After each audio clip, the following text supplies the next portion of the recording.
Thank you for taking some time for yourself. And you already know how to shut off the outside world by closing your eyes. Perfect. And as they close, if you can take a deep breath in and a relaxing breath out. Perfect. And for a moment now, I wonder if you can notice how pleasant that feels. Aware of your chest expanding.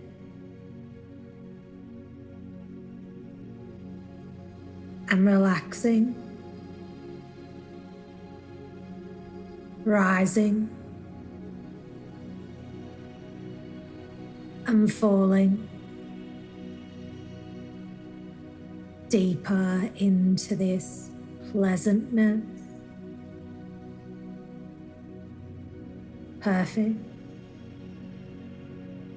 And I'm curious if you can grade your shoulders relaxing. Arms, legs relaxing. As you sort yourself into physical comfort now. Perfect. And I wonder if you can sense the outside space. Sensationalize your internal space.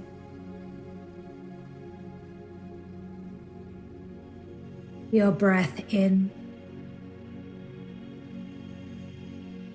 and out of that space.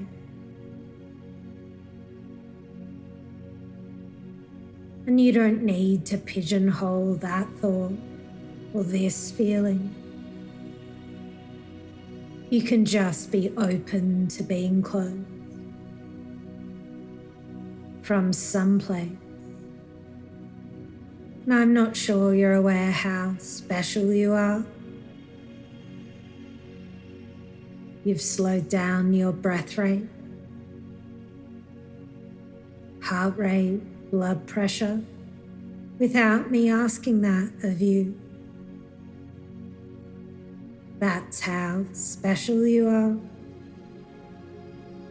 Maybe in the past you had low self-esteem, being too critical of yourself or something else.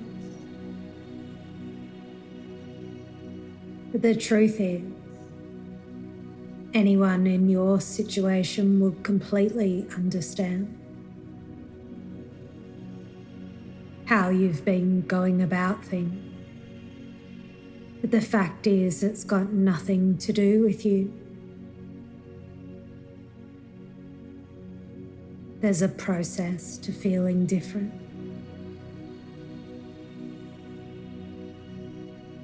And in a moment, I'm going to share with you a few stories. And at first you might be thinking, why am I sharing with you these stories? But your subconscious mind will be listening and do something wonderful for you a little later on. But first, you deserve a mental vacation. So if you want to take yourself to some imaginary special place, now, I don't know if it will be your favorite holiday destination, a place you've always wanted to go to, or something else. You can relax here now. Perfect.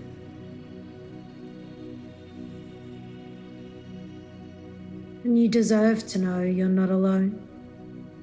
My clients tell me I want to find a way. I want to find a way to win. I want to find a way to track my project. I just want to find a way to get this printed onto a t-shirt. And earlier this year, I had the pleasure of attending a conference where this energetic woman, Dr. Gathani Nair, who's the Chief Innovation Officer at the Digital Skills Organization, And if you've ever attended one of her keynote speeches, you'll know she opens with a wonderful motivational story. But she's often met with challenges. And you can only imagine how many people complain about the education sector and maybe what you don't know right now. In Australia, there are 900,000 digital jobs, and in 2026, there'll be 1.2 million digital jobs. But there just isn't enough interest. Those techie courses are too long or too complex for some. And often when the students finish university, they don't use all of those skills anyway. And I can only imagine someone like you also knows that not all fabulous techies go to college. Some are self-taught and end up in those Silicon Valley startup things.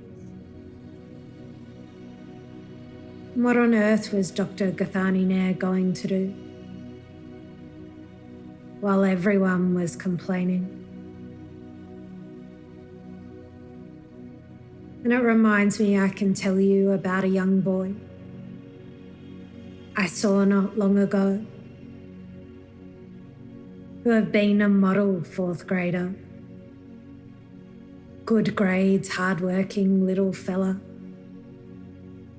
And towards the end of the school year, he underwent a transformation.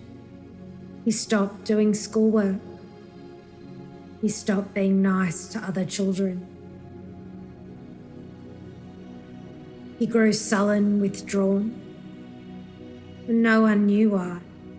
And then I saw him and found things out of great importance.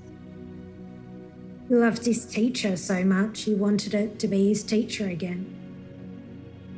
He was trying to fail school in order to stay with his teacher. And sometimes on the surface it makes sense. But on a deeper level, a part of him wanted to stay. But I also discovered a part of him that would be proud to be a fifth grader, a part that was curious about what fifth grade would be like, a part of him that was excited about it being the end of school, looking forward to summer, lots of time away from school. And there was a part of him that was sad, saying goodbye to his friends for the summer holiday. There were lots of parts to this boy, and I wonder which part of him you would have talked to.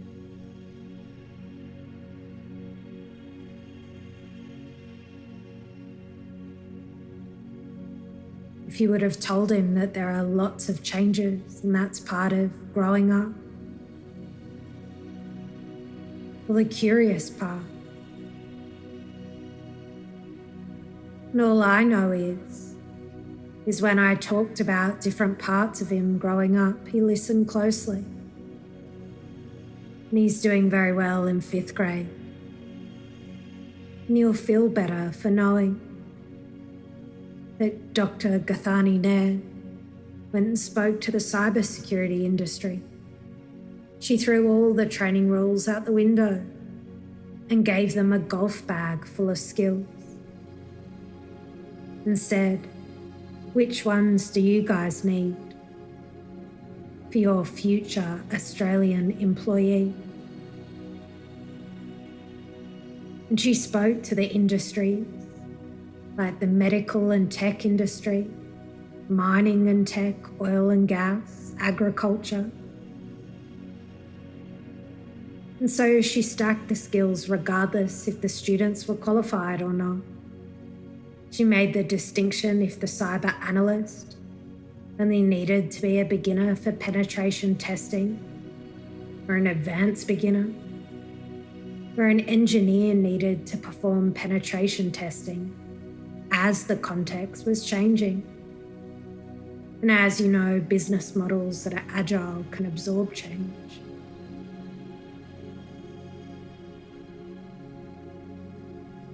So now her students only have 1 month of training and they walk into the workforce as junior cyber analysts and are assigned the projects using the skills that they've just learned. And the qualification comes at the end. Maybe in the past you thought you needed to feel good about every aspect of yourself in an advanced penetration testing kind of way across all contexts while they were changing. But just like an architect or those on a home renovation TV show, there are distinct rooms with different moods of relaxation, vibrance, doors to open, walls to keep things safe. And as you know, just to paint one tiny room, all of the furniture needs to go somewhere else. And I have no idea what you no longer need or have grown out of now. And it gives everyone a sense of pleasure to imagine rearranging a few things. And you've known all along how to. Maybe there was a time when you didn't know a thing or two. Like to consider if someone's feedback is worth accepting and what isn't. And it isn't necessary to remind yourself when you may have dismissed a few compliments.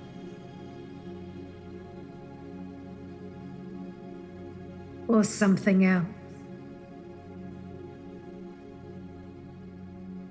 Because in this dream home you have magically created for yourself, there's a place for everything.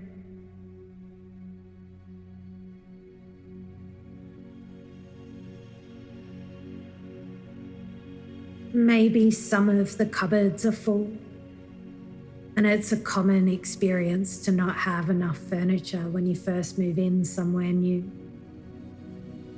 And what I'm saying without any effort on your part at all is, a home tells a story of who you are and is a collection of what you love. And after all, who else would you want to spend time with? You always say the right thing at the right time. You're such a fascinating and complex person with a quirky way of looking at things. So you can let your eyes sparkle at your wonderful sense of humor. And so you might as well fall in love with yourself. Or at least this current renovation project. And when you're ready to reorient yourself back into your external world, you can stretch out, wriggle your fingers and toes, and open your eyes. Welcome back. You're perfect, just as you are.